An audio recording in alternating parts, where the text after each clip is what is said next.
자, 이번 시간 우리 용도 구역을 공부하겠습니다.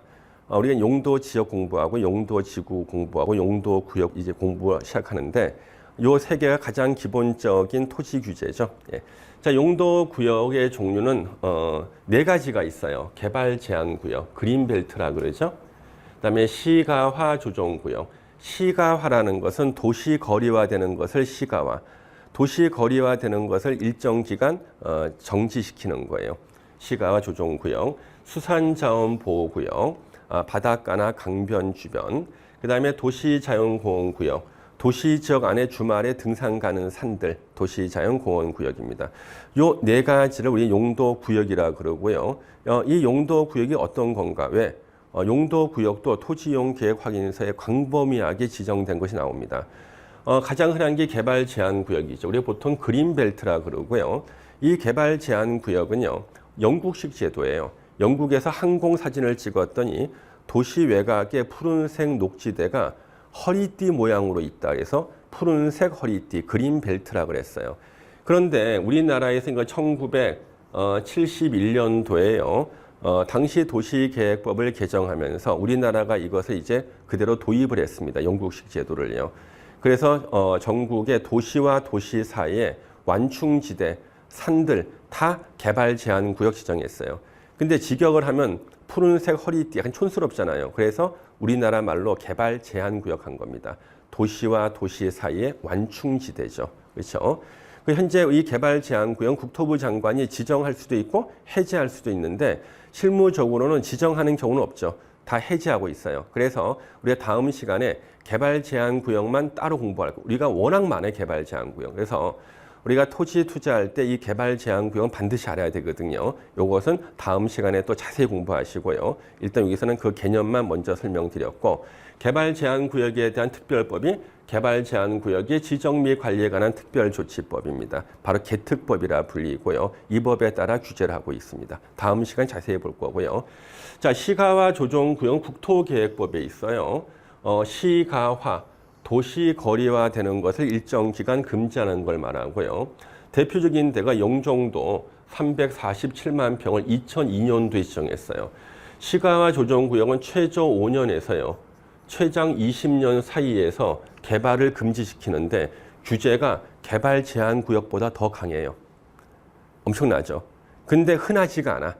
대표적인 예가 영종도 347만 평 2000년 지정한 거. 그다음에 대전의 서쪽 유성구에다가 지정한 적. 발산역 같은 데 지정한 적이 있는데요. 이 시가화 조정 구역은요. 해제하는 것보다는 기습적으로 지정하는 걸 조심해야 돼요. 그래서 영종도 347만 평이 시가화 조정 구역 지정된 이유가요. 영종도에 인천공항이 들어섰잖아요. 예. 그랬더니 공항을 이용하시는 분이 하루에 수십만 명이에요. 이분들 상대로 장사를 하려고 땅 가진 사람들이 건물을 막 짓는 거예요.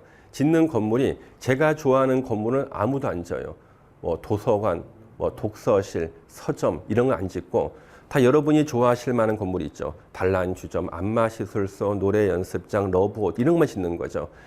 이걸 그대로 방치하면요. 영종도 가서 여기 혹시 서점 어디 있습니까? 예, 우리 동네에 서점이 없습니다. 이런 수가 있잖아요. 이걸 우리가 무질서한 시가화라 그래요. 이걸 방지하려고요. 영종도를 기습적으로 시가화 조정구역 지정해서 무려 15년을 지정한 겁니다. 그래가지고 그때 2002년도였습니다. 제가 아는 그 세무 전문가 분이 계셔서 전화했어요. 저 박종철 교수님 하나만 여쭤볼게요. 혹시 시가화 조정구역이 뭐예요? 시가화 조정구역이요. 그거 지정되면 끝이에요. 이분이 비명 지르시는 겁니다. 이분이 한 달 전에 땅하고 집을 사셨어요. 시가화 조정구역 영종도에다. 그때 투기 붐이 일었거든요. 근데 그분이 그 당시 60세였는데 15년 지정됐으니까 15년 후에 풀린다. 75세 때 풀리는 거죠. 얼마나 충격이 크겠습니까? 그렇죠? 바로 이게 시가화 조정구역. 시가화 조정구역 기습적으로 지정합니다. 예, 그래서 시가화 조정구역 지정한다 그러면 좀 이렇게 조심하셔야 돼요. 최근에 시가화 조정구역이 뉴스에 나왔던 것이요. 예전에 우리 동탄 신도시 있죠. 그 주변이 투기가 막 일어나는 거예요. 동탄까지는 수용되죠. 근데 바로 한 발자국 앞에 동탄 주변은 수용되는 게 신도시가 들었으면은 거기서 무슨 장사 잘 되겠죠. 사람들이 막 몰려드니까. 동탄 노래방도 만들 거 아니에요. 그래서 동탄 신도시 주변을 시가와 조정구역 지정을 검토 중이다. 이렇게 국토부가 보도 자료를 낸 거예요. 투기 세력이 썰물처럼 빠져나갔습니다. 근데 지정을 안 했던 거예요. 보도 자료만 내고. 그래서 그때 빠져나가지 않았던 분들만 돈을 벌었는데 그분들은 왜 빠져나가지 않았겠습니까? 아, 시가 조정구역이 뭔지 몰랐거든요. 예. 일단 최근에 도시 뉴스에 나온 게 우리 거기 제주도에 신공항을 건설할 때 후보지가 막 투기가 막 몰리는 거예요. 그래 다시 국토부가 보도 자료를 냈습니다. 제주 신공항 후보지 주변 시가와 조정구역 지정을 검토 중이다. 사람들이 이번엔 진짜다. 또 빠져나갑니다. 왜요? 아니 인천공항 때문에 영종도 347만 평 지정했는데 제주의 신공항도 분명히 지정할 것이다. 다 빠져나갔어요. 근데 지정 안 했어요. 대신 우리가 앞으로 공부할 토지거래 허가구역 지정했어요. 최장 5년. 예. 그랬다는 거죠. 그래서 여기 시가조정구역은 얼마나 규제가 가면 주택 신축도 금지예요. 개발 제한 구역도 주택 신축 가능하거든요. 허가받으면. 시가조정구 주택 신축도 금지예요. 증축만 기존 면적 포함해서 100제곱미터 이하까지만 가능. 공공시설도 그냥 못 지어요. 경찰 파출소, 119 안전센터, 공중화장실, 보건소, 공공도서관 이런 공공시설도요. 허가를 시장 군수 허가를 받아야 지을 수가 있다고. 얼마나 규제가 강한지. 그 대신에 농업이나 임업, 뭐 수산업, 광업 관련 건축물은 허가 받으면 설치할 수가 있습니다. 항상 시가조정구역은 지정당하는 걸 조심하셔야 돼요. 수산자원보호구역은 전국에 20여 개가 지정돼 있습니다. 이거 2003년도에 생겼어요. 2003년 1월 1일 날 생겼는데 2003년 1월 1일 날 생길 때는 전국에 47군데가 지정돼 있었습니다. 근데 이 수산자원보호구역 바닷가 근처라든가 강변 주변이에요. 온 국민이 다 아는 수산자원보호구역이 있습니다. 통영 앞바다 굴양식장 일대. 예전에 EBS 보니까 뭐 극한 직업 나오더라. 거기 나오던데 굴 따시는 분들만 나오시더라고요. 그다음에 우리 또 아는 데 있죠. 강원도 양양의 연어길이라고 있죠. 거기 또 역시 수산자원보호구역입니다. 그러면 이 수산자원보호구역으로 지정된 곳은 이상의 관광지하고 중복되는 데가 많아요. 바닷가 근처, 강변 주변. 그래서 선거 때만 되면 계속 민원이 들어와요. 해제시켜달라. 그 계속 해제하다 보니까 지금은 20여 개가 남아있다 그럽니다. 그런데 제가 이제 우리 부동산학과 강의할 때 20여 개 남아있다 그랬더니 학우분 한 분이 항의하신 거예요. 교수가 돼서 21개면 1개, 22개면 2개 정확하게 개수를 알려줘야지 20여 개가 뭐냐는 거예요. 이분이 제가 판 함정에 빠지신 겁니다. 수산자원보호구역은 어디에 지정했는지 비공개예요. 알고 싶다. 그러면 해양수산부에다가 정보 공개 신청하시면 그분만 알려줘요. 그래서 이름, 주민번호, 주소, 알고자 하는 목적, 논문 쓰려고 합니다. 그러면은 심세 그 사람 알려줍니다. 왜요? 어디다 지정했는지 만천하에다가 공개하면요. 예를 들면요. 우리 북한강 주변 양평 쪽에요. 천연기념물이 물고기가 알을 낳는 곳이 있다고요. 그러면요.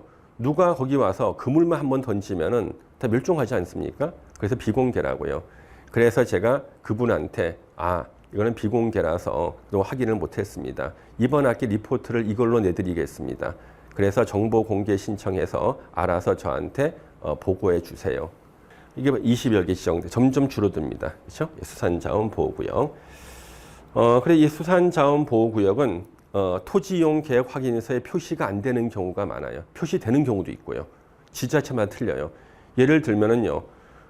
강원도 양양의 그 연어길 주변도 수산자원보호구역인데 토지이용 계획 확인서에 안 나옵니다. 그래서 그 땅을 살려고 했던 분이 있었어요. 거기 규제가 있거든요. 근데 그 땅 위에 무슨 공장 같은 게 있었는데 어류 가공 공장은 허가 나오거든요. 근데 제가 보기에 이거 수산자원보호구역 같거든. 그럴 때는요 건축물 대장을 보면 표시가 돼 있어요. 이 건물은 왜 지었을까? 사람 궁금해할 거 아닙니까? 이거는 수산자원보호구역이지만 수산자원관리법에서 허가받으면 지을 수 있는 건물, 이 건물을 건축합니다. 이렇게 나오거든요. 편법이죠. 근데 저기 거제도 쪽 같은 데는요, 또 토지용 계획 확인서에 수산자원 보호구역 표시가 또 돼 있습니다. 그러니까 표시가 되는 곳도 있고 안 되는 곳도 있지만 조심해야 돼. 바닷가, 강변 주변에 요거 있을 수가 있고요. 그다음 도시자연공원구역은 주말에 등산 가는 산, 도시지역 안에. 그러면 우리 도시지역 안에 높은 산들은 용도 지역은 자연녹지 지역 그랬죠. 근데 자연녹지 지역에 또 도시자연공원구역으로 지정이 돼 있으면 역시 주말에 등산 가는 산이란 뜻이에요. 그래서 도시공원 및 녹지 등에 관한 법률에 규정이 돼 있고 조심할 것은 우리 도시계획시설인 공원이 있어요. 도시계획시설인 공원. 이거는 뭘까요? 공원은요. 도시공원 및 녹지 등에 관한 법률이 적용되는 공원도 있지만 여기 도시계획시설인 공원도 있습니다. 근데 도시계획시설인 공원은요.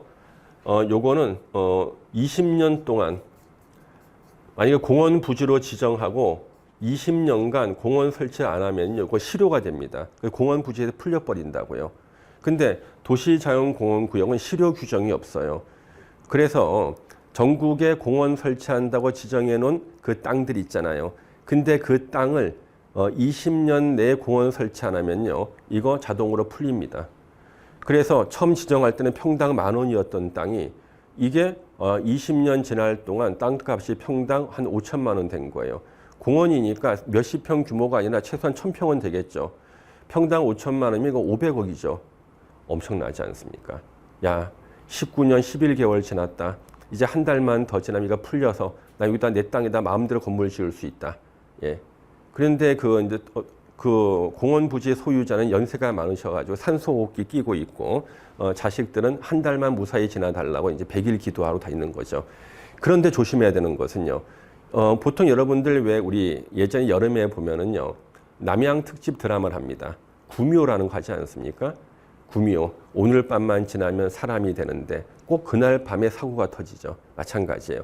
이번 달만 지나면 20년이 돼서 공원 부지에서 풀려서 이제 내 땅 평당 5천만 원에 팔 수 있게 됐어. 건물도 마음대로 지을 수 있게 됐어. 한 달만 무사히 버티면 돼. 그러는데 풀리기 직전에 이걸로 지정할 수 있어요. 도시자연공원구역. 이걸로 지정되면 이거는 기간 제한 없거든요. 그래서 우리가 이런 말 하죠. 쓰레기차 피하려다가 무슨 차에 치인다고. 요걸로 지정 조심해야 돼요. 그래서 잘못 토지 투자하시는 분이 있어요. 자, 이게 공원 부지인데요. 요거 다음 달이면 풀려요. 그러니까 미리 지금 좀 싸게 사세요. 샀는데 안 풀려. 풀리긴 풀렸죠. 근데 대신 쓰레기차보다 더한 거. 도시자연공원구역 지정되면 이거는 기간 제한도 없어요. 끝이에요. 이거 조심하셔야 됩니다. 예. 그다음에 이제 입지 규제 최소 구역이라는 게 이건 용도 구역은 아닌데요. 대표적인 데가 인천의 차이나타운 같은 데 역세권 주변에 규제를 완화시켜 주는 겁니다. 역세권 주변 규제 완화, 입지 규제 최소 구역이라는 게 있습니다. 그다음 우리 참고로요. 하나만 더 설명드리면 우리가 기반 시설이라는 게 있거든요.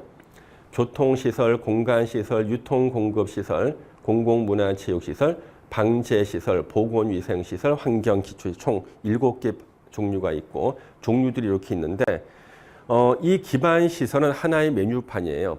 어느 도시에 기반이 될 만한 시설들 우리가 기반 시설 그러고 그 메뉴판에서 이제 어느 특정한 도시에서 필요한 기반 시설을 딱 뽑아내서 설치를 결정하는 거예요. 그래서 기반 시설은 하나의 메뉴판인데 여기서 만약에 뭐 대전광역시다. 그럼 우리 대전광역시에서 필요한 기반 시설을 뽑는 거예요. 도로 필요하겠죠. 철도 필요하겠죠. 근데 항만은 필요가 없죠. 공항도 필요 없죠. 그래서 필요한 것을 대전광역시 도시관리계획으로 설치하겠다고 결정을 하잖아요. 그러면은요, 바로 도시계획시설이 됩니다. 도시군 계획시설이 공식 명칭인데 시나 제주도는 점하고 군자를 빼고 불러요. 그러니까 대전광역시 도시계획시설, 서울시 도시계획시설 그러는 거예요. 많은 분들이 기반시설과 도시계획시설을 구별하지 못해요. 자, 도로는 어느 도시에 기반이 된다는 의미로 메뉴판에 나올 때 이때 도로는 기반시설이에요. 근데 특정한 도시에서 그 도시의 도시관리계획으로 설치를 결정했다. 그러면 그때는 도시계획시설로 불린다는 겁니다. 이거 아셔야 돼요. 왜요? 토지용 계획 확인서 보면 도시계획시설이라고 나와요. 아, 도시계획시설이구나 이게. 그걸 우리가 앞으로 봐야 되거든요. 그러면 우리가 서울시 기반시설 이 말이 맞아요? 서울시 도시계획시설이 맞아요?